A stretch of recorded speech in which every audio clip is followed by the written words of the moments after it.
बंधुओं, जय माता दी।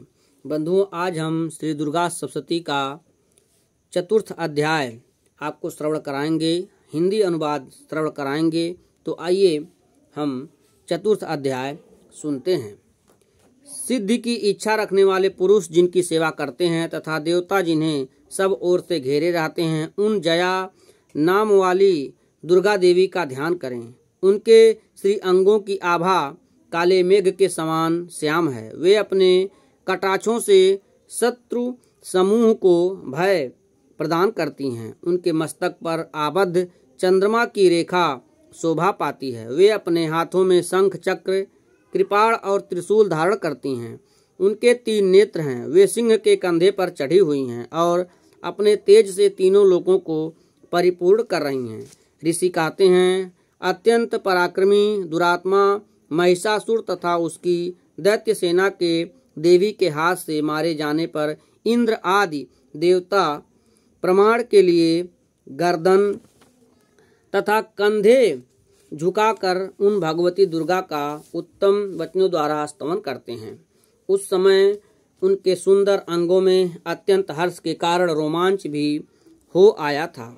देवता बोले, संपूर्ण देवताओं की शक्ति का समुदाय ही जिनका स्वरूप है तथा जिन देवी ने अपनी शक्ति से संपूर्ण जगत को व्याप्त कर रखा है, समस्त देवताओं और महर्षियों की पूजनीया उन जगदम्बा को हम भक्ति पूर्वक नमस्कार करते हैं। वे हम लोगों का कल्याण करें। जिनके अनुपम प्रभाव और बल का वर्णन करने में भगवान शेषनाग, ब्रह्मा जी तथा महादेव जी भी समर्थ नहीं हैं।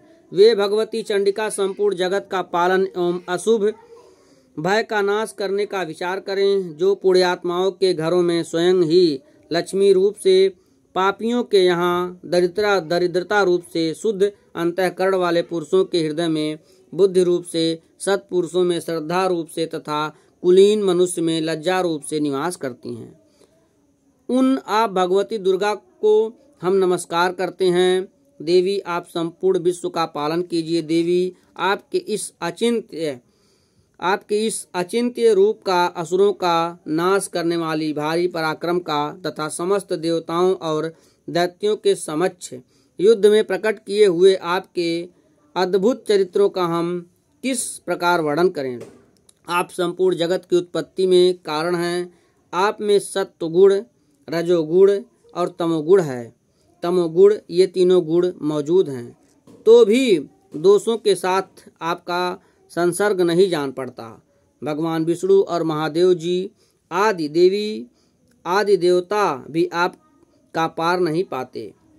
आप ही सबका आश्रय हैं। यह समस्त जगत आपका अंशभूत है, क्योंकि आप सबकी आदिभूत अव्याकृता परा प्रकृति हैं। देवी, संपूर्ण यज्ञों में जिसके उच्चारण से सब देवता तृप्ति लाभ करते हैं, वह स्वाहा आप ही हैं। इसके अतिरिक्त आप पितरों की भी तृप्ति का कारण हैं। अतएव सब लोग आपको स्वधा भी कहते हैं। देवी जो मोक्ष की प्राप्ति का साधन है, अचिंत्य महाव्रत स्वरूपा है, समस्त दोषों से रहित, जितेंद्रिय तत्व को ही सार वस्तु मानने वाले तथा मोक्ष की अभिलाषा रखने वाले मुनिजन जिसका अभ्यास करते हैं, वह भगवती पराविद्या आप ही हैं। आप शब्द स्वरूपा हैं। अत्यंत निर्मल ऋग्वेद, यजुर्वेद तथा उद्गी थके मनोहर पदों के पाठ से युक्त साम वेद का भी आधार आप ही हैं। आप देवी त्रयी, तीनों वेद और भगवती 6 ऐश्वर्यों से युक्त हैं। इस विश्व की उत्पत्ति एवं पालन के लिए आप ही वर्ता, खेती एवं आजीविका के रूप में प्रकट हुई हैं। आप संपूर्ण जगत की घोर पीड़ा का नाश करने वाली हैं। देवी, जिससे समस्त शास्त्रों के सार का ज्ञान होता है, वह मेधा शक्ति आप ही हैं। दुर्गम भवसागर से पार उतारने वाली नौका स्वरूप दुर्गा देवी भी आप ही हैं। आपकी कहीं भी आसक्ति नहीं है। कैटभ के शत्रु भगवान विष्णु के वक्षस्थल में एकमात्र निवास करने वाली भगवती लक्ष्मी तथा भगवान चंद्रशेखर द्वारा सम्मानित गौरी देवी भी आप ही हैं। आपका मुख मंद मुस्कान से सुशोभित, निर्मल, पूर्ण, चंद्रमा के बिंब का अनुकरण करने वाला और उत्तम सुवर्ण की मनोहर कांति से कमनीय है। तो भी उसे देखकर महिषासुर को क्रोध हुआ और सहसा उसने उस पर प्रहार कर दिया। यह बड़े आश्चर्य की बात है। देवी वही मुख जब क्रोध से युक्त होने पर उदय काल के चंद्रमा की भांति लाल और तनी हुई भौहों के कारण विकराल हो उठा, तब उसे देखकर जो महिषासुर के प्राण तुरंत नहीं निकल गए। यह उससे भी बढ़कर आश्चर्य की बात है, क्योंकि क्रोध में भरे हुए यमराज को देखकर भला कौन जीवित रह सकता है। देवी आप प्रसन्न हो। परमात्म स्वरूपा आपके प्रसन्न होने पर जगत का अभ्युदय होता है और क्रोध में भर जाने पर आप तत्काल ही कितने कुलों का सर्वनाश कर डालती हैं। यह बात अभी अनुभव में आई है, क्योंकि महिषासुर की यह विशाल सेना क्षण भर में आपके कोप से नष्ट हो गई है। सदा अभ्युदय प्रदान करने वाली आप जिन पर प्रसन्न रहती हैं, वे ही देश में सम्मानित हैं।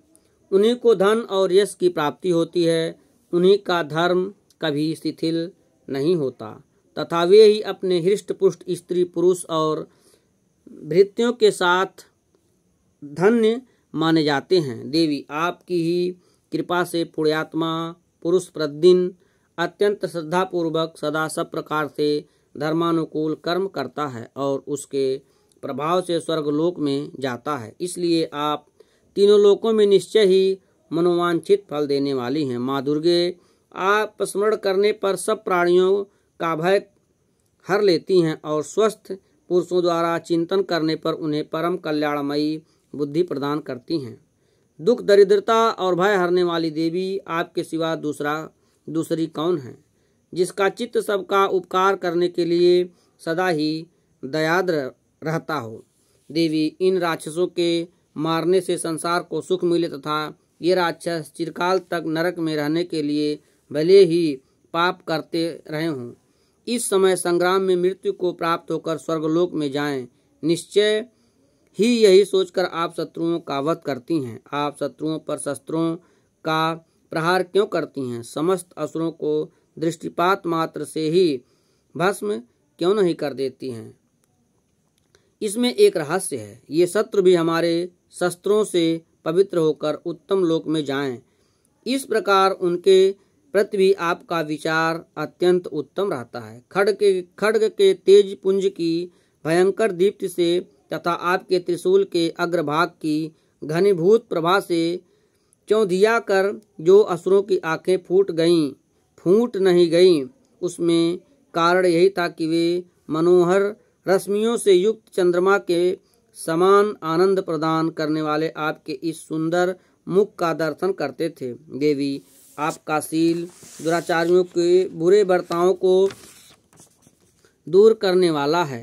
साथ ही यह रूप ऐसा है जो कभी चित्त में भी नहीं आ सकता और जिसकी कभी दूसरों से तुलना भी नहीं हो सकती, तथा आपका बल और पराक्रम तो उन दैत्यों का विनाश करने वाला है जो कभी देवताओं के पराक्रम को भी नष्ट कर चुके थे। इस प्रकार आपने शत्रुओं पर भी अपनी दया ही प्रकट की है। वरदायिनी देवी आपके इस पराक्रम की किसके साथ तुलना हो सकती है तथा शत्रुओं को भय देने वाला एवं अत्यंत मनोहर ऐसा रूप भी आपके सिवा और कहाँ है। हृदय में कृपा और युद्ध में निष्ठुरता, ये दोनों बातें तीनों लोकों के भीतर केवल आप में ही देखी गई हैं। मातः आपने शत्रुओं का नाश करके इस समस्त त्रिलोकी की रक्षा की है। उन शत्रुओं को भी युद्ध भूमि में मारकर स्वर्गलोक में पहुंचाया है तथा उन्मत्त दैत्यों से प्राप्त होने वाले हम लोगों के भय को भी दूर कर दिया है। आपको हमारा नमस्कार है। देवी आप शूल से हमारी रक्षा करें। अंबिके आप खड्ग से भी हमारी रक्षा करें तथा घंटा की ध्वनि और धनुष की टंकार से भी हम लोगों की रक्षा करें। चंडिके पूर्व पश्चिम और दक्षिण दिशा में आप हमारी रक्षा करें तथा ईश्वरी अपने त्रिशूल को घुमाकर आप उत्तर दिशा में भी हमारी रक्षा करें।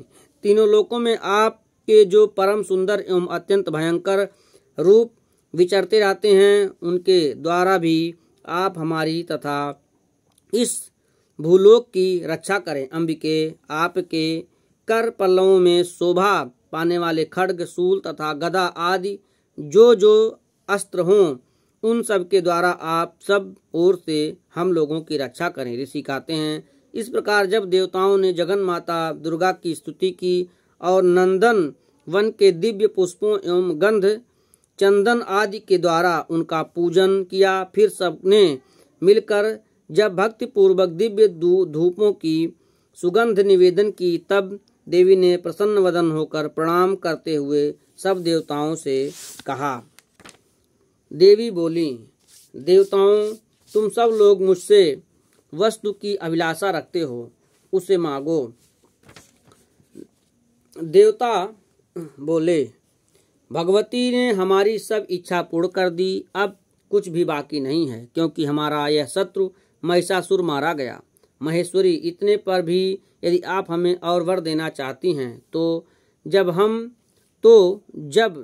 हम जब आपका स्मरण करें तब आप दर्शन देकर हम लोगों के महान संकट दूर कर दिया करें, तथा प्रसन्न मुख की अंबिके, जो मनुष्य इन स्तोत्रों द्वारा आपकी स्तुति करे, उसे चित्त समृद्धि और वैभव देने के साथ ही उसकी धन और स्त्री आदि संपत्ति को भी बढ़ाने के लिए आप सदा हम पर प्रसन्न रहें। ऋषि कहते हैं, राजन, देवताओं ने जब अपने तथा जगत के कल्याण के लिए भद्रकाली देवी को इस प्रकार प्रसन्न किया, तब वे तथास्तु कहकर वहीं अंतर्धान हो गई। भूपाल, इस प्रकार पूर्व काल में तीनों लोकों का हित चाहने वाली देवी जिस प्रकार देवताओं के शरीरों से प्रकट हुई थी, वह सब कथा मैंने कह सुनाई। अब पुनः देवताओं का उपकार करने वाली वे देवी दुष्ट दैत्यों तथा शुंभ निशुंभ का वध करने एवं सब लोकों की रक्षा करने के लिए गौरी देवी के शरीर से जिस प्रकार प्रकट हुई थी, वह सब प्रसंग मेरे मुंह से सुनो, मैं उसका तुमको यथावत वर्णन करता हूँ। बंधुओं, इस प्रकार से हमने आपको श्री दुर्गा सप्तशती का चतुर्थ अध्याय का भावार्थ हिंदी में श्रवण कराया। जय माता दी।